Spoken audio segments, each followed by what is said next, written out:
My steering wheel is looking a little worse for wear. No matter how much I scrub this thing with leather cleaner, I just cannot get that shine to go away. Also, if you look close, there's starting to get some cracks where the sun's been beaten down on it over the years. So, should I just get rid of it and buy a completely new wheel? That sounds expensive, but these are cheap. So I'm gonna be giving this a shot. This might seem like a gimmick, and maybe it is. So I'm gonna be finding that out in this video. But I figured it was worth the effort, just to give it a shot and try and revive my wheel to its OEM finish again. So to do this, you can leave the wheel on the car and sit here in the driver's seat and get it going and whatnot, but I'm not gonna be doing that because I have some other stuff that I wanna do with the wheel off. So I'm gonna go ahead and take the wheel off the car.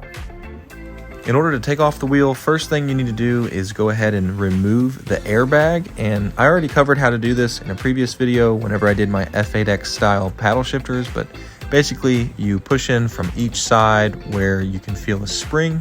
And while you're pushing those springs, go ahead and pull on the airbag a little bit and it should pop right off. And then all that's left to do with the airbag is just to undo 2 clips and pull those off, and the airbag is free. Next is the awkward task of breaking loose the bolt that actually holds the steering wheel to the steering column, and I just did that with a breaker bar. It's not too bad once you get a really good hold on the steering wheel.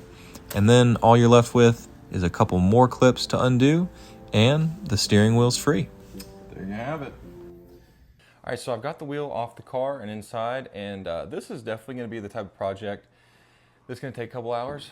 So it's the perfect thing to do while you're watching football games. So that's what I've got going on here, but I'm not gonna be doing a how-to on this because there are several ones out there, and also I've never done this before, so it doesn't really make sense for me to do a how-to because I'm learning as I go along. But I will link the video that I'm using as reference in case if you're curious what resources I use. So. Next, I went ahead and removed my paddle shifters with my electric screwdriver, which is an absolute lifesaver of a tool. If you don't already have one of these, I will leave a link in the description. It is fantastic, and it was 20 bucks. And then with the paddle shifters out of the way, you can go ahead and flip it over and get access to the screws on the back that are holding on the plastic trim. So I went ahead and removed that because that's just going to make it a lot easier whenever I'm wrapping the leather around the wheel. So instead of having to actually shove the leather underneath that trim piece, I can just lay it right over top after I'm done with the leather wrapping.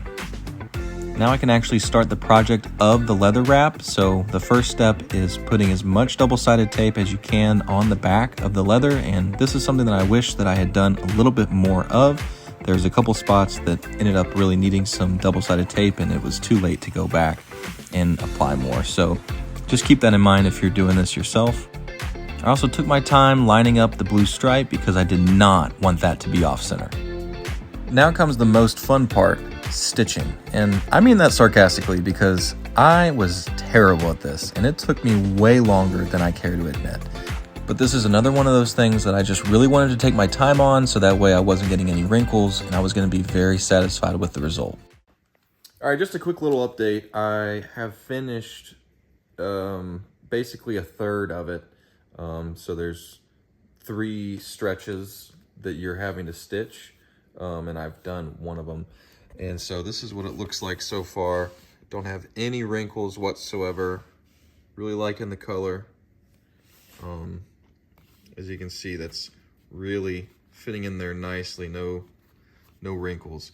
Just make sure you're pulling it tight as you go along and take your time. And also, just frame of reference, it is currently 6:11.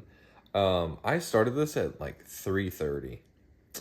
So yeah, it took me like 2 hours to do one stretch there. But that's just, again, part of learning, part of it being my first time. The rest of it, I'm sure, will go much quicker now that I know what I'm doing. So back to the time lapse. Actually, before the time lapse, I decided to go stretch my legs a little bit with our boy Banks. Boy, does he love that stick. All right, now back to the grind. And thankfully, this went way quicker than the first part. You know, whenever you're learning, you get that first little bit under your belt and you learn from your experiences. and then things start to go better. Finished putting it on, but now for the true test. Dog test. What you think, Banksy? All right, let's put this on the car.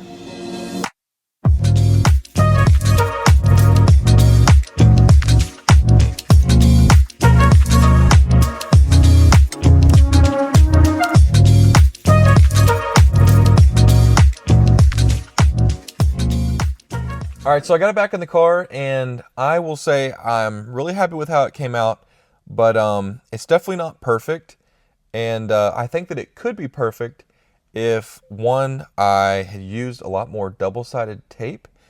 There's a couple spots that are coming up a little bit where you can see that the leather is being pulled taut, so it's not actually going up against the steering wheel, but it's being pulled towards the seam.